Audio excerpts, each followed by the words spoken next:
Eleanor Roosevelt is known and admired to all of us who are Democrats, and I think anyone in this country who cares about people who don't have all the advantages growing up. She had strength of character, she had strength of conviction. She went out and did, again, what she thought was right, and she had the charisma and the power to get things done. There's a quote that's attributed to Eleanor Roosevelt, and it says, "It is better to light candles than to curse the darkness." And Pat Jones is the same kind of person. Pat's a superior Eleanor Roosevelt recipient because she champions the voices of the underserved, and she takes on issues that are tough. Eleanor Roosevelt said, "We must do the things we think we can't." And that is Pat Jones to a T.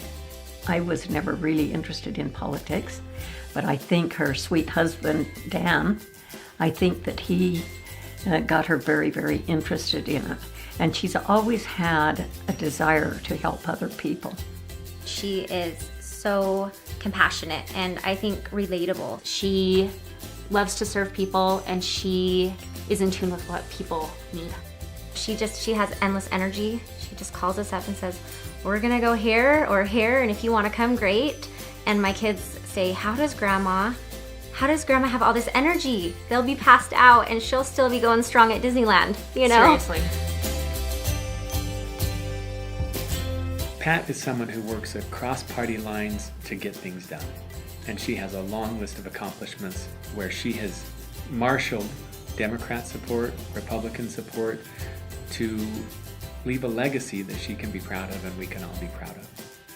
Pat was there from the very beginning of the Financial Stability Council, which was started by United Way and led to numerous policy changes in the state. And she specifically championed financial literacy at a high school level. You know, coming out of the worst recession since the Great Depression, it would seem to me that it would be self-evident that the students coming up through the Utah schools would need this bedrock knowledge of financial and economic issues. One of the areas that I think she has really been a terrific legislator is on business issues and making Utah a more competitive state from a business point of view, in transportation issues, but also in educational issues.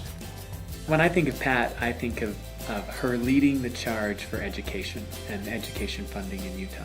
She knows that as a businesswoman, the biggest threat to our economic vitality in the state of Utah is our education system, and that we have to have an educated workforce. People may talk all around the issue of education and whatever reforms they want, but you know, you can always count on Pat to bring them back around to, we need more funding. Because of her persistence, she looks to making education fair, equitable, and accessible to all members of our community. She just jumps right in.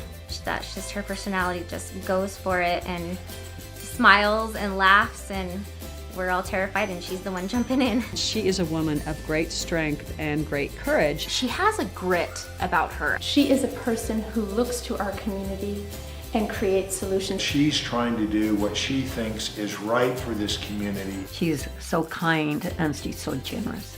She has such amazing instincts on what's the right thing to do. She's a model of grace and stature and carries herself so well. Total class in everything she does. That's Pat Jones.